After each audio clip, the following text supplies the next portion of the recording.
And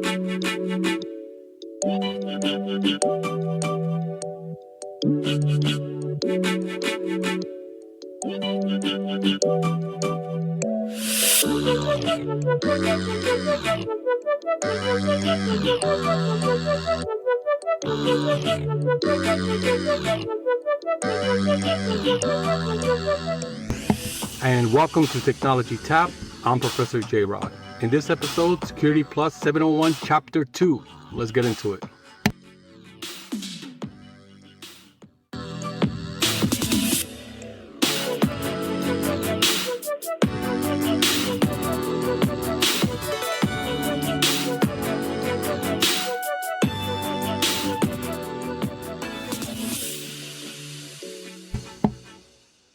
All right. Welcome, everyone, to Technology Tap. For those of you who don't know me, my name is Professor J. Rod, and I'm Professor of Cybersecurity, and I'm here to help students pass their A+, Network Plus, and Security Plus exams.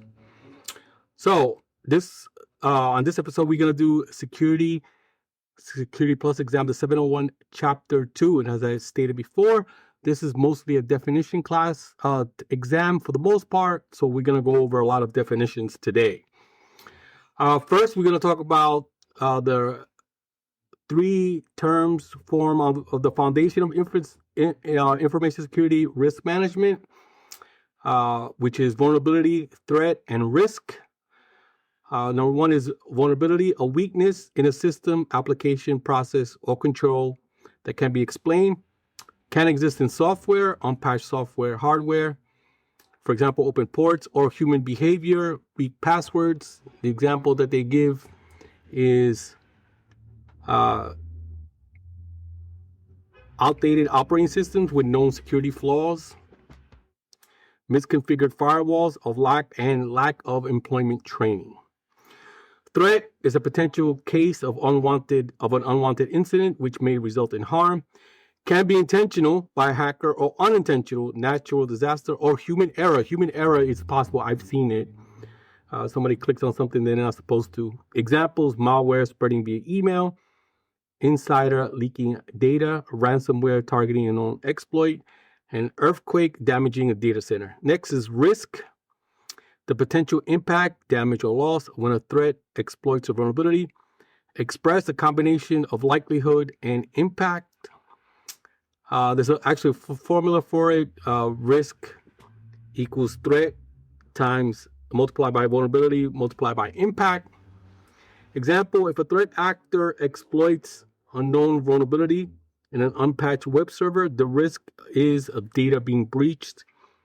If an employee falls for a phishing scam, the risk of credential theft and system compromise. Real world example: a hospital has an outdated Windows machine. That's the vulnerability. A criminal group launches a ransomware campaign. That's the threat. And the outdated system gets infected and shuts down patient records. That's the risk. Attributes of threat actors. Understanding the attributes of threat actors help cybersecurity professionals identify, classify, and respond to different types of cyber threats more efficiently. Internal versus external. Internal has legitimate access, your employee or contractor. External operates outside the organization, hacker or competitor. Their attribute, its level of sophistication. The description ranges from low script kiddies to high nation state actors. High sophistication may include custom malware, zero-day exploits. The attribute, resource and funding. The description, threat actors with substantial funding, like organized crime or nation states, can sustain long-term complex attacks. Access to tools is the attribute. The description is use of publicly available tools, commodity malware versus custom-built tool kits. Motivation, financial, political, ideological, or personal, like revenge, is the description. The attribute, capability, and skill set. The description, technical skills, knowledge of systems, and the ability to exploit weakness. Affiliation is the attribute. The description is independent, lone hacker, or affiliated with a group. Cyber gang, nation state union, activist collective. Targeting behavior, opportunistic attacks with known vulnerabilities. Targeted chooses a specific victim, CEO, companies, government. And the last attributes, tactics, techniques, and procedures. And the description is patterns of behavior and tools used during attack, helps in attribution and defense. Used in cyber defense, knowing the attributes of a threat actor helps you tailor security controls, prioritize threats by potential impact, develop effective incident response, improve attribution or who is behind the attack. Next, motivation of threat actors. Understanding why threat actors launch attacks is crucial for building risk assessments, designing security controls, and develop incident response strategies. Threat actors' motivations directly influence their tactics, targets, and level of persistence. Motivation is financial gain. The description is profit-driven activities such as theft, fraud, and extortion. Example, ransomware, credit card theft, right? Motivation is political. Description, promote political agendas, conduct espionage, or disrupt opponents. Examples, nation-state attacks, cyber warfare, sabotage. Motivation, ideological. Description, driven by driven by beliefs or causes, right? Religion, environmental, right? Animal rights activists. The example, hacktivist, right? Anonymous, right? Is an example. Motivation, revenge, personal. Description, retaliation, perceived wrongdoing or personal grievance. The example, disgruntled employee, leaking or destroying data. Motivation, reputational / challenge. Description, seeking fame, recognition, or skill. The example is a bug bounty in white hat or website defacement. Listen, if you're going to go out there in Times Square, in the middle of Times Square, and say, my website cannot be hacked, by the time you get to the office, it's hacked, right? It's like that guy from LifeLock who said, here's my social security number, try to hack it. And people did. They didn't buy outrageous stuff. I think the most that they bought was cell phones. That was the number one thing. But it didn't. LifeLock didn't protect it 100%. So I don't know what he did. I wonder how many people use his social security number for work. Strategic advantage. Description, long-term surveillance or control to gain geopolitical, economic, or military edge. Examples is your APTs, your advanced persistent threats, cyber espionage. Motivation, disruption and chaos. Description, cause confusion, downtime, or disorder without a clear financial or ideological goal. Example, disruptive malware or wiper attacks. Accidental or unintentional actions without malicious intent, but still cause harm. Example, employees, misconfiguration or weak password usage. Motivation by actor type. Cyber criminals are going to have financial gain. Nation-state actors are for political reasons, espionage. Hacktivists, ideological, political. Insiders, revenge, personal gain. Insiders, accidental, none, unintentional. Script kiddies, reputational, fun, and challenge. Why motivation matters. Understanding motivation helps security teams predict behavior, who, how, and when, prioritize high-value assets, and align defense strategy and with threat models. Right, DDoS versus malware. Hackers and hacktivists, there are two distinct types of threat actors, each with different skill, goals, and ethical boundaries. Understanding their behavior helps tailor organizational defenses accordingly. Who are hackers? A hacker is someone who's skilled in technology, who explores, manipulates, or exploits systems and network. Hackers fall into various categories based on intent and authorization. You have white hat hackers, black hat hackers, gray hat, script kiddies, blue hat, red team, green hat. Right? Those are your type of hackers. White hat is our ethical hackers who test systems with permission. Black hat, malicious hackers who break into systems without authorization for personal gain. Gray hat, operating in between, may exploit flaws without permission, but not always malicious. Script kiddies, inexperienced individuals who use pre-made tools or script without full understanding. Blue hat team, security professionals hired to test software for bugs before public release. Red hat team, offensive security experts simulating real-world attacks to improve defense. Green hat, hackers in training who are learning to become skilled in ethical hacking. Who are hacktivists? Hacktivists is hacker plus activists. Use hacking technologies to promote political, social, ideological agendas. Their goal isn't personal, but to make a statement or drive awareness. Characteristics of hacktivists are often target governments, corporations, or institutions they viewed as corrupt or unjust, use techniques like website defacement, data leaks, and DDoS attacks. Operate under a moral or ethical justification, right? The example that they give is the group Anonymous. Let's see, they do a comparison, hackers versus hacktivists, right? Hackers, their motivation is profit, curiosity, challenge, fame. Hacktivists is political, ideological beliefs. Targets for hackers are broad, personal, corporate, public. Hacktivists, they're very specific, or political entities. Techniques for hackers is widely, they use widely different ways. For hacktivists, they use website defacements and DDoS. Of course, if it's legal, various white hats are legal, black hats are not. Generally not, for hacktivists, it's generally not legal, right? They are all illegal. Let's see. Next, we talk about nation-state actors and advanced persistent threats. Nation-state actors and APTs are the most dangerous and sophisticated threat actors in the cybersecurity landscape. They are capable of long-term, stealthy, and highly targeted operations designed to serve the strategic, political, economic, or military interests of a country. Nation-state actors, threat actors sponsored, funded, or directed by national government. The objectives is espionage, steal sensitive government, corporate, or research data, disruption, cripple critical infrastructures, power grids, hospitals, sabotage, dismantle rival capabilities, nuclear defense, propaganda and influence, spread disinformation or manipulate public opinion. Cyber warfare, prepare digital battlegrounds for geopolitical advantage. Characteristics, operate with a lot of money, right? These guys have a lot of money because they're backed by a state. Often have legal and political immunity, highly skilled teams with access to zero-day vulnerabilities. Use of false flag operations, may operate via front companies or third-party contractors. Advanced persistent threat, a prolonged and targeted cyber attack in which an intruder gains access and remains undetected for extended period, usually backed by a nation state. Their life cycle, initial access, spear phishing, exploiting zero-day vulnerabilities. They establish a foothold by deploying malware and creating backdoors. They escalate privileges. They gain admin root access.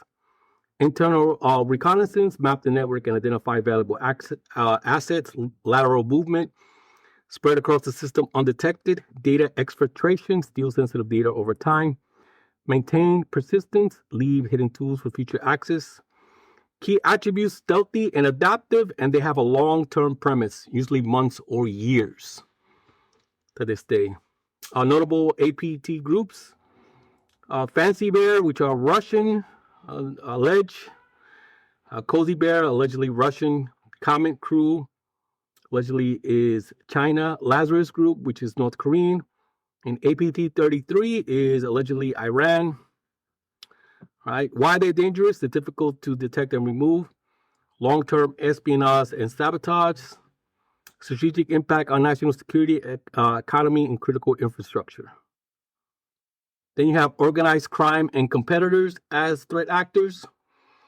In the cybersecurity world, organized crime groups and corporate competitors represent distinctive but highly dangerous threats, often motivated by financial gain, intellectual property theft, and strategic disruption. Organized crime threat actors, criminal organizations that use cyber attacks to conduct illegal activities for profit. They operate like a business with hierarchies, resources, and long-term plans. Key characteristics, they're well-funded and structured like a cartel or mafia. Operate across multiple jurisdictions, making prosecution difficult. Offer crime as a service model, ransomware as a service. Highly cooperative, collaborative, work with brokers, launderers, and malware developers. Use social engineering, ransomware, phishing, and fraud as primary tactics. Common activity, ransomware, financial fraud on credit card companies, data breach and identity theft, and cryptojacking, hijacking computing resources to mine cryptocurrency. Corporate competitors or cyber espionage is business rivals who engage in unauthorized access to sensitive data or sabotage for competitive advantage, often linked to industrial espionage. Key characteristics: many use insider threats, bribes, or malware to obtain proprietary information. More common in high-value sectors: tech, farm, aerospace, finance. Tactics that can be subtle: data theft, supply chain compromise, disinformation campaigns. Common targets are trade secrets, patents, proprietary algorithms, employee credentials for lateral movement. Internal threat actors are individuals within an organization who pose a risk to data systems and operations, either intentionally or unintentionally. Unlike external attackers, insiders have legitimate access, making their actions harder to detect and stop. Got to worry about it's the guy inside. It's the guy who has access already, right? It's not the guy sitting in the basement. It's this guy, right? Either by purpose or by accident, right? You never know when this might happen. This is the one guy you gotta be worried about the most. Types of internal threat actors: you have your malicious actors, intentional threat actors within the organization, may act out of revenge, greed, ideology, or coercion. Examples of disgruntled employee deleting critical files, an insider selling customer data to competitors, a contractor installing spyware to steal trade secrets. 2. Unintentional insiders cause harm without malicious intent, often due to lack of training, negligence, or mistakes. Example: an employee clicking on a phishing link, misconfiguring a cloud storage bucket and exposing data, or sending sensitive data to the wrong recipients. Then you have your shadow IT users, employee using unauthorized hardware, apps, or software or services, bypass official IT policies, increasing risk. Using personal Dropbox for company files, setting up rogue wireless access point. I've seen that. And installing unapproved browser extensions. Indicators of insider threats: unusual login times or location, high volume of file transfers, assessing data unrelated to job duties, sudden changes in behavior or performance, and attempting to disable monitoring tools. Mitigating insider threats: use least privilege, right? Only give users access to what they need. User activity monitoring, log and review actions. Security awareness training, teach users about phishing policies and risk. Background checks, vet employees and contractors during onboarding. Incident response planning, establish protocol for insider incidents. Separations of duties, split crucial tasks to avoid abuse of authority. All right, that takes care of part 1 of chapter 2. Let's go on to the questions.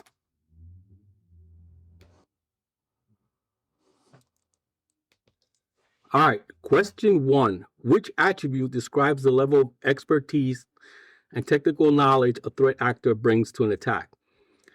A, resources. B, capabilities. C, sophistication. D, motivation. Which attribute describes the level of expertise and technical knowledge a threat actor brings to an attack? A, resources. B, capability. C, sophistication. D, motivation.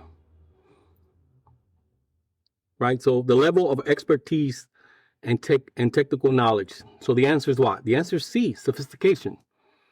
Right, he knows all of this stuff. All right, next, number 2, a threat actor backed by government and capable of developing zero-day exploits demonstrates which attributes? A, low resources. B, high resources and funding. C, opportunistic targeting. And D, accidental affiliation.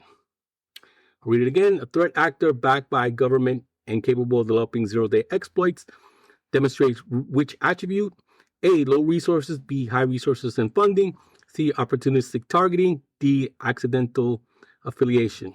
Think about it for a second. Which one you think it is? The answer is B, high resources and funding. The clue is backed by government, right? The government has a lot of money. Which attribute explains why a threat actor conducts malicious activity? A, motivation, B, affiliation, C, targeting, D, TTP. Again, which attribute explain why threat actor conducts malicious activity? A, motivation, B, affiliation, C, targeting, D, TTPs. And the answer is what, guys? What do you think? The answer is A, motivation, right? When he's doing malicious activity, there's a reason why. There's a motivation for that. A hacktivist group launching a DDoS attack against a financial institution for ideological reasons best illustrates which threat actor attributes. A, motivation and targeting. B, sophistication and funding. C, capabilities and resources. D, affiliation and TTPs, tactic, techniques, and procedures.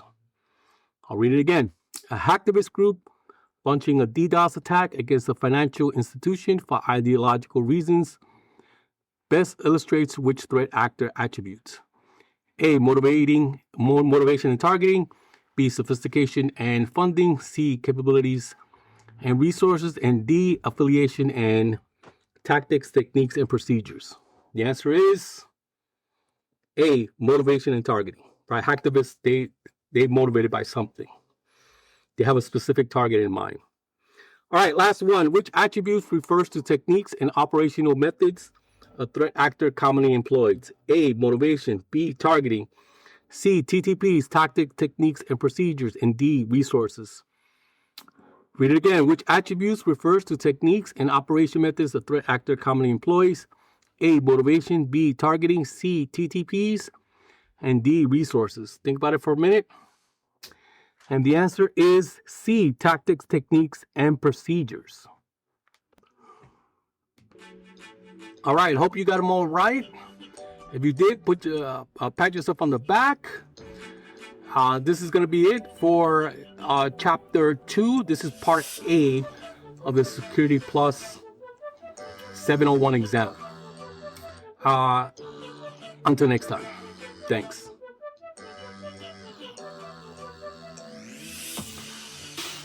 This has been a part of Little Chacha Productions, art by Sarah, music by Joe Kim.